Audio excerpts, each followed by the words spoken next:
एक लड़की थी, बहुत प्यारी सी, पर वो चल नहीं पाती थी। दोनों पांव खराब थे उसके। उसकी ज़िंदगी तो बस व्हील चेयर पर ही थी।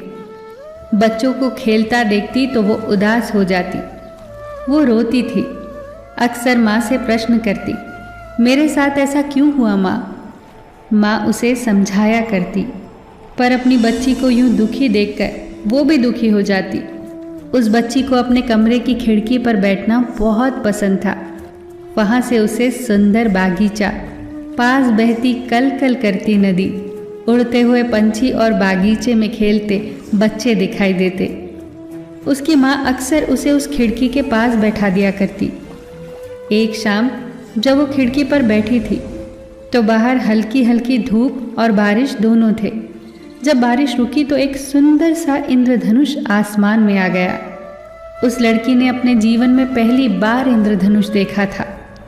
7 रंगों से बना वो इंद्रधनुष लड़की के मन को मोह रहा था। वो लड़की इंद्रधनुष निहार रही थी कि बादलों ने सूरज की रोशनी को ढक लिया।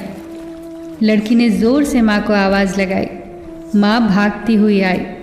लड़की के चेहरे पर बड़ी सी मुस्कान थी। उसने माँ से पूछा, माँ, अभी आसमान में बहुत सारे रंगों वाला कुछ था, बहुत बड़ा सा, पूरे आसमान में एक आधी अंगूठी की तरह फैला हुआ। वो क्या था माँ? माँ ने मुस्कुराते हुए कहा, वो इंद्रधनुष था। जब आसमान में धूप और बारिश दोनों होती है तब वो बनता है। लड़की ने उत्सुकता से पूछा, माँ, अगली बार वो जब आएगा ना तो मुझे बहुत देर के लिए उसे देखना है। माँ बोली, इंद्रधनुष थोड़े समय के लिए ही रहता है, पर हम ज़रूर कोशिश करेंगे उसे बहुत समय के लिए देखने की। अब लड़की इंद्रधनुष बनने की प्रतीक्षा करने लगी। एक बार फिर से वैसा ही मौसम हो गया। आज पूरी आशा थी कि इंद्रधनुष बनेगा। उसकी माँ उसे कार में लेकर पास ही की एक पहाड़ी की चोटी पर पहुँच गई। जब इंद्रधनुष निकला तो पहाड़ी की चोटी से वो इतना खूबसूरत दिखाई दे रहा था कि लड़की की खुशी का ठिकाना न रहा। लड़की अपनी कल्पनाओं में उस इंद्रधनुष के साथ खेलने लगी, उससे बात करने लगी। वो दोनों बहुत खुश थे। कुछ देर बाद इंद्रधनुष ने कहा, अच्छा प्यारी बच्ची, अब मुझे जाना होगा। लड़की ने कहा, अभी ठहर जाओ, इतनी जल्दी क्यों जा रहे हो आप? कितने अद्भुत और सुंदर हो आप, सबको इतनी खुशियाँ देते हो, फिर इतने कम समय के लिए क्यों हो आप? इस पर इंद्रधनुष ने मुस्कुराते हुए उत्तर दिया, जब ईश्वर ने मुझे बनाया था तो यही कहा था कि मेरा जीवन काल बहुत छोटा होगा। मैंने इसे स्वीकार कर लिया। मेरी इसी स्वीकार्यता के कारण मेरा रूप अद्भुत हो गया। मैं बेहद खूबसूरत रंगों से ढक गया।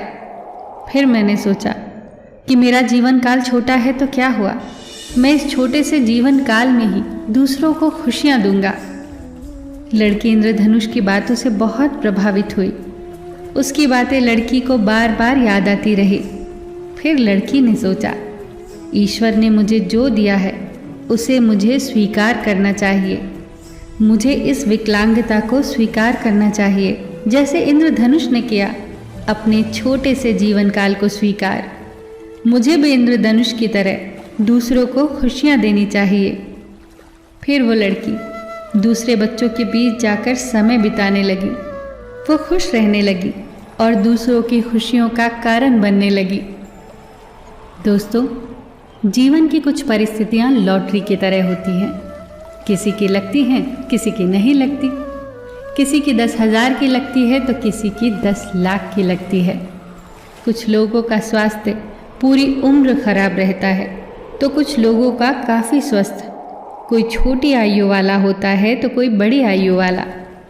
चाहे परिस्थिति जो भी हो, अगर हमें खुश रहना है ना तो उसकी एक चाबी है, स्वीकृति।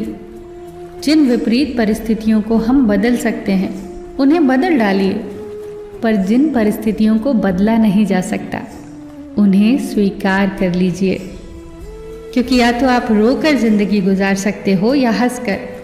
तो बेहतर यही होगा कि खुद भी खुश रहो और दूसरों में भी खुशियाँ बांटो, उस इंद्रधनुष की तरह। फिर मिलेंगे दोस्तों अगली वीडियो के साथ। तब तक के लिए अपना ख्याल रखना और हमेशा मुस्कुराते रहना।